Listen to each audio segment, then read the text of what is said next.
तो बच्चों हम लोग आज यहाँ पर समझने वाले हैं ट्रिग्नोमेट्री चैप्टर की समरी। जैसा कि हम लोग जानते हैं कि क्लास 10th का चैप्टर जो है इंट्रोडक्शन ऑफ ट्रिग्नोमेट्री हम लोग यहाँ पर कंप्लीट कर चुके हैं, और इस वीडियो में मैं आपको बताऊंगा कि इंट्रोडक्शन ऑफ ट्रिग्नोमेट्री का एक अगर समरी हम लोग उसकी समझें तो उसको एक प्रॉपर शॉर्ट फॉर्म में कैसे समझ सकते हैं। जो लोग इस चैप्टर को पूरा नहीं समझ सकते हैं, या मान लीजिए उन्होंने समझा है लेकिन उनको कहीं कहीं पे कुछ पॉइंट्स ऐसे हैं जो समझ में नहीं आ रहे हैं, तो वो पॉइंट हम लोग यहाँ पर आज क्लियर करेंगे। और इस पूरी समरी वीडियो में आपको इंट्रोडक्शन ऑफ ट्रिग्नोमेट्री चैप्टर की वो सारी नॉलेज में दूंगा जो उस चैप्टर में आपको यूज आएगी। आप उसको यूज करके कोई चैप्टर को सॉल्व करोगे। ठीक है, हम लोग यहाँ पे अगर बात करें समरी की, introduction of trigonometry, introduction of trigonometry, और हम यहाँ पे समझेंगे इसकी समरी क्या है। समरी मतलब अगर इसको हम एक आसान शब्दों में इस चैप्टर को अगर हम समझें तो क्या समझेंगे। सबसे पहले हम समझेंगे कि भाई ट्रिग्नोमेट्री क्या होती है। तो ट्रिग्नोमेट्री बेटा मैथ्स की वो ब्रांच है जिसमें हम लोग एंगल्स और साइड को हमेशा कंसीडर करते हैं और उसी को यूज करके क्वेश्चन को सॉल्व करते हैं। मैं एक बार फिर से बोल रहा हूं कि ट्रिग्नोमेट्री में हम लोग एंगल्स को लेके चलते हैं और साइड को लेके चलते हैं और ट्रायंगल को लेके चलते हैं। ठीक, अब ट्रायंगल जो लेके चलते हैं वो हमेशा तुम्हारा राइट एंगल ट्रायंगल होता है। कौन सा होता है? Right angle triangle. इस राइट एंगल ट्रायंगल को ही हम लोग यहाँ पे हमेशा क्वेश्चन पे लेके चलेंगे, ट्रिग्नोमेट्री जब भी सॉल्व करेंगे तब। ठीक है, तो इसको दोबारा बना देते हैं थोड़ा। इस ट्रिग्नोमेट्री में हम लोग हमेशा राइट एंगल ट्रायंगल को ही लेके चलेंगे क्योंकि इसका ही यूज आप करोगे। ठीक, ट्रिग्नोमेट्री में अब इस जो राइट एंगल ट्रायंगल अगर हम लोग यहाँ पर बनाते हैं, ये जो राइट एंगल ट्रायंगल बनाया है इसमें आपकी कुछ साइड्स होती हैं। जैसे कि अगर इसका हम नाम दें P, ये Q, ये R, ये Q यहाँ पे 90 डिग्री एंगल होता है, और ये वाला एंगल या तो ये वाला एंगल आपका थीटा होगा, अगर ये वाला नहीं होगा तो ये वाला एंगल थीटा होगा। इसमें थीटा की वैल्यू चेंज होती रहती है और जहां पर थीटा होगा वही साइड उसकी बेस होगी। अब इसमें क्या क्या चीजें होती हैं? इसमें आपके पास बेस होता है, ठीक, और क्या होता है? परपेंडिकुलर होता है, परपेंडिकुलर, और उसके बाद हाइपोटेन्यूज होता है, हाइपोटेनस होता है। ठीक, ये वाली साइड आपकी हाइपोटेनस हो जाएगी, ये वाली साइड बेस हो जाएगी और ये वाली साइड परपेंडिकुलर हो जाएगी। अब यहाँ पे सबसे दूसरी बात आती है कि हम लोग यहाँ पे कौन कौन से वो ट्रिग्नोमेट्रिक रेशियोज हैं जो लेके चलते हैं। ठीक है, तो ट्रिग्नोमेट्रिक रेशियोज की जब बात आएगी तो हम लोग यहाँ पे लेके चलेंगे साइन, कॉस, टेन, कॉसेक, सेक और कॉट। इनके फुल फॉर्म होते हैं साइन, कोसाइन, सेकेंड, कॉसेक, ठीक है, कोट, कॉट, टेंजेंट, ये सब इसके फुल फॉर्म होते हैं। लेकिन शॉर्ट फॉर्म में हम लोग साइन, कॉस, टेन, कॉसेक, सेक, कॉट ही लेके चलते हैं।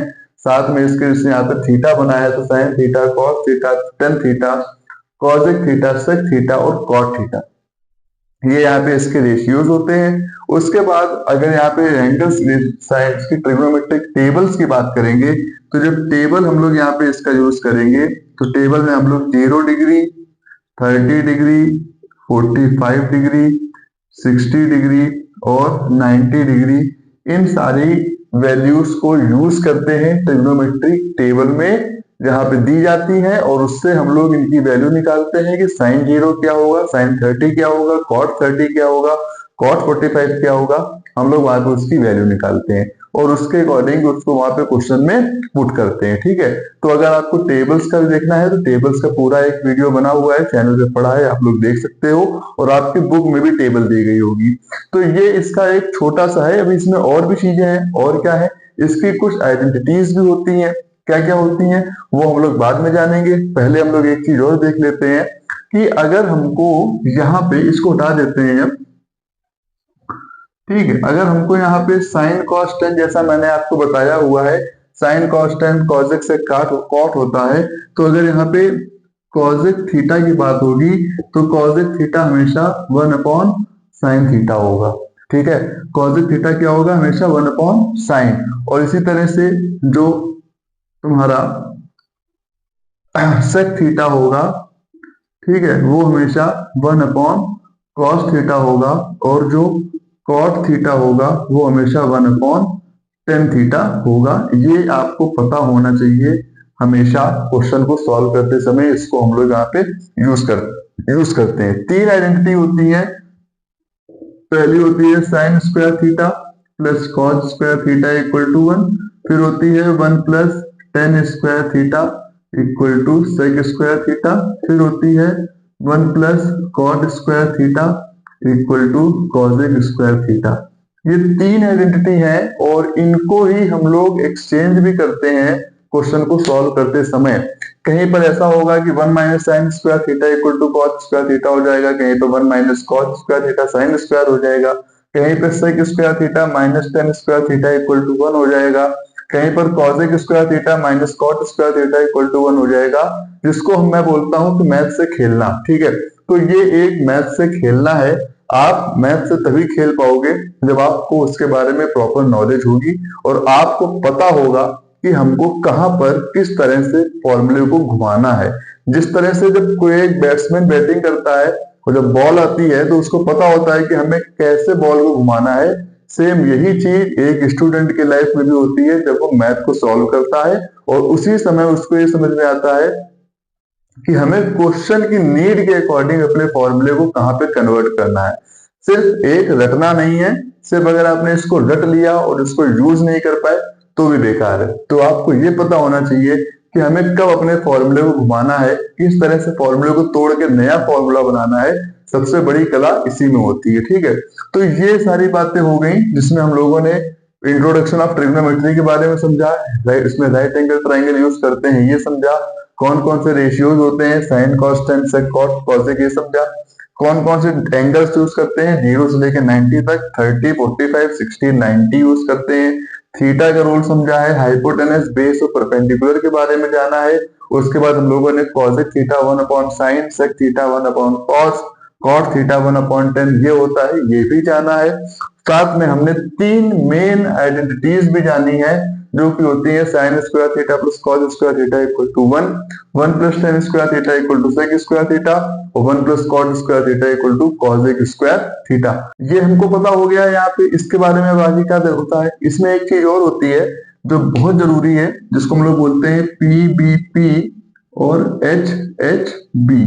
इसको समझना बहुत जरूरी है क्योंकि जब साइन थीटा की बात आती है, अगर हम यहाँ पे साइन थीटा की बात करें तो साइन थीटा क्या हो जाएगा, परपेंडिकुलर अपॉन हाइपोटेनस, ठीक है। तो ये हो जाएगा P/H। इसी तरह से जब कॉस थीटा की बात आएगी तो कॉस थीटा हो जाएगा बेस अपॉन हाइपोटेनस, ठीक। और जब टेन थीटा की बात आएगी तो टेन थीटा हो जाएगा परपेंडिकुलर अपॉन बेस। ये PBP HHB ये तुमको पता होना चाहिए। मैं फिर से लिखे दे रहा हूं कि P इक्वल टू होता है परपेंडिकुलर, H इक्वल टू होता है हाइपोटेनस और B इक्वल टू होता है बेस। यहां पर भी बना हुआ है उसी तरह से वहां पर लिख रहे हैं। अब जब साइन कॉस टेन का उल्टा कॉसेक से कॉट होता है तो अगर हम यहाँ पे कॉसेक थीटा निकालेंगे तो कॉसेक थीटा तुम्हारा H/P हो जाएगा। जब यहाँ पे सेक थीटा निकालेंगे तो सेक थीटा तुम्हारा H/B हो जाएगा और जब कॉट थीटा निकालेंगे तो वो B/P हो जाएगा।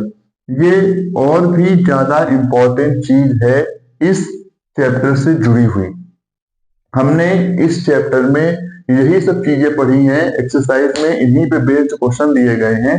तो हमारा अब यहाँ पे काम क्या है, हमारा काम ये है कि हमें इन सारी चीजों को प्रॉपर रिवाइज करते रहना है, प्रॉपर समझते रहना है। मैं एक बार फिर से एक जल्दी से बता देता हूँ कि इसमें हमने इस समरी क्लास में क्या क्या समझा हुआ है। इस समरी क्लास में हमने समझा है ट्रिग्नोमेट्री क्या है, उसका मेन रोल क्या होता है, कौन सा उसमें एंगल यूज होता है, ट्रायंगल कौन सा यूज करते हैं 90 डिग्री ट्रायंगल पे, थीटा कहाँ पर है, हाइपोटेनस कहाँ पर है, बेस कहाँ पर है, परपेंडिकुलर कहाँ पर है। उसके साथ हमने समझा है कि उसमें कौन कौन से ट्रिग्नोमेट्रिक रेशियोज होते हैं, उन ट्रिग्नोमेट्रिक रेशियोज का वाइस वर्सा, यानी कि जो साइन कॉस का ये पोजिट यहाँ पे लिखा है इसके बारे में समझा है। कौन कौन से ट्रिग्नोमेट्रिक टेबल्स में होते हैं, एंगल 0, 30, 45, 60, 90, इसके बारे में समझा हुआ है। फिर हमने यहाँ पर देखा है कि यहाँ पे परपेंडिकुलर बेस और हाइपोटेनस होता है, इसको हम लोग कैसे यूज करते हैं। अगर हमको यहाँ पे वैल्यू निकालनी होगी तो हमें यहाँ पे sine theta P upon H, cos theta B upon H, tan theta P upon B, cosec theta sec theta cot theta की वैल्यू जस्ट उसकी अपोजिट होती है, ये समझा है। P B P H H B को हमेशा दिमाग में रखना है। पंडित बद्री प्रसाद हर हर बोले, पंडित बद्री प्रसाद हर हर बोले, ये तुमको याद रखना है। जब तुम ये याद रखोगे तो इससे तुम वैल्यू हमेशा निकाल लोगे। तीन मेन आइडेंटिटीज के बारे में पढ़ा है, sine square theta plus cos square theta equal to 1, 1 plus tan square theta equal to sec square theta, 1 plus cot square theta equal to cosec square theta. इस तरह से ये ट्रिग्नोमेट्री चैप्टर का पूरा एक समरी वीडियो है, summary class है। I hope तुम लोग को ये पूरा समझ में आया होगा। इसी पे बेस्ड सारे क्वेश्चंस हैं, सारे क्वेश्चन लगाओ। किसी भी क्वेश्चन में फंसो तो चैनल पे जाके जरूर देखना। मेरे इस चैनल पे वो सभी क्वेश्चंस पड़े हुए हैं जिसमें बच्चों को डाउट होगा या उनको कहीं पे दिक्कत होगी। एनसीईआरटी बुक का एक एक क्वेश्चन सॉल्व किया है मैंने, और सबके यहाँ पे मैंने कॉन्सेप्ट के साथ पूरी क्लास के वीडियो पड़े हुए हैं, आप लोग वहां पे जाके देख सकते हो। हम लोग फिर से नई क्लास में मिलेंगे नए क्वेश्चन के साथ।